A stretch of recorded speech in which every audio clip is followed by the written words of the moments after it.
Welcome back. Last time we were able to discuss the alphabet of English language, and this time we're talking about the morphology. We have 6 levels of linguistics: phonetics, phonology, morphology, syntax, semantics, and pragmatics. Phonetics and phonology study the speech sound, that is sounds as a whole. Then morphology studies word form. Semantics and pragmatics deals with meaning of words, meaning of sentence, and everything that concerns meaning. But our attention today shall be based on morphology. Like I said, morphology is the study of word formation, how words are formed, how words can be broken into its smallest units. When we talk about the smallest unit of morphology, it is morpheme. Morpheme is the smallest unit of morphology. That is to say, a word can be divided into its smallest morphemes. Morphemes are different from syllables.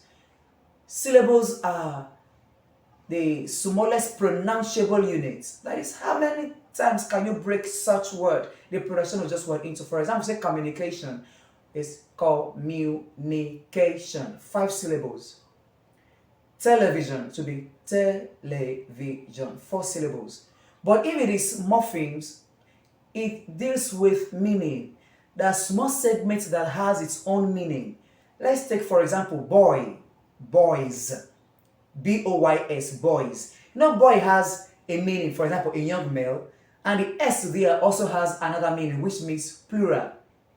We are not pluralizing the word boy.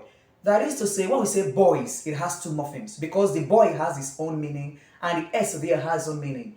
But when we talk about the syllables in that word boys, it is just 1 syllable because it has only 1 pronounceable unit. So when we talk about morphemes, we have different types of morphemes, 2 majorly, which are the free morpheme and bound morpheme. Bound morpheme will be the discussion of another time though. But today we'll be discussing that of free morpheme. Free morpheme can stand alone. It doesn't need any other word to be attached to be meaningful. But bound morphemes cannot stand alone. Let's take the word unhappy. Unhappy. Happy can stand alone. Family without it shaking. But when you say on can never stand alone. So the bound morpheme in unhappy is on, and the free morpheme in unhappy is happy.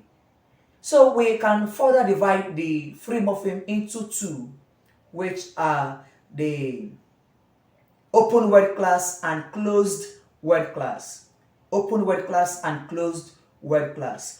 When we say open word class are those words that other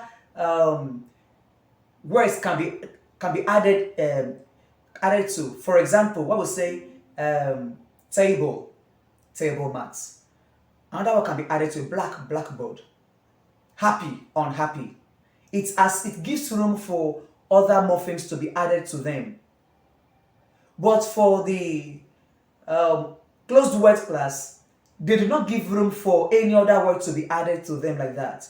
And the open word class are majorly nouns, verbs, adjectives, and adverbs only. Those are the 4 parts of speech in the open word class: noun, verb, adjectives, and adverbs.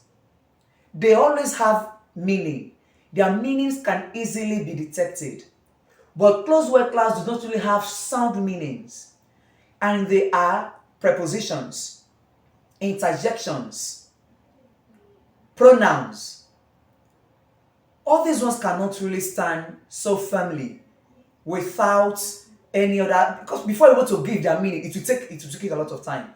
Let's say, for example, if we say, for example, I said boy. Boy is a noun. So if we say, what's the meaning of a boy? Boy it belongs to the open word class. Boy is a young male. Nice.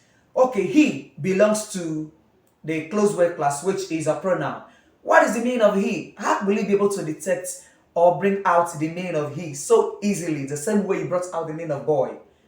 If you're asked to talk about the meaning of pen, you want to say it immediately. But if I ask you what is the meaning of below, that is a preposition which belongs to the closed word class. It won't be easily be detected. So that is why I will say the open word class give room for other morphemes to be added to them to form new words. The closed word class do not really give room for that. And I also say the open word class have real meaning, straightforward meanings. You don't need to give the meaning without cutting different quotes also. But the closed word classes, they do not really give room for other words, morphemes to be added to them. Like I said, unhappy. You can easily add on to happy. What about a preposition? For example, below. What kind of morpheme would you be able to add to below? You cannot say on below. You cannot say belowing. No. So that is the difference between the open word class and the closed word class. And at the same time, there are some times when we write different academic writings, we tend to underline the topics when we make use of the small letters. But if we make use of capital letters, we do not always underline. Let's take, for example, permission to be absent from school. Permission to be absent from school. If we capitalize it, we will not underline. But if we use small letter, we will surely underline. But do you know that it is not every word, every letter in that particular word that you should not write out using the small letter? Permission to be absent from school. So if you want to make use of that one, the open word class in that particular topic their initial letters must be capitalized, and the other one is you can use small letter. Absence, permission. To is what? Is a preposition that is to say it belongs to the closed word class. So we don't need to capitalize that T because that one belongs to the closed word class. It's only the open word class that you can capitalize the initial letters. Absent, permission to be absent from school. I hope you get it now. So I have said before now that we have morphology. Morphology is the study of the formation of words. And I said the smallest unit of morphology is the morpheme. And I said we have two major types of morphemes, which are the free morpheme and the bad morpheme. The free morpheme can stand alone without anything shaking it at all. It can stand alone and can form a complete word. But the bad morpheme cannot stand alone. And I gave example in, ing, and the end, suffixes and prefixes. Let's just use that one now. For the free morpheme, I said we have the open word class and the closed word class. And for the open word class, they are the noun, verb, adjective, and adverb. And the closed word class, I said we have the preposition, pronoun, interjection. So those are the closed word classes that we have. I hope it's well understood. Check this word. Check this word properly. These words listed here. Will you be able to detect the one that is an open word class and the one that is a closed word class? Just check them out. Work them out and drop your comments.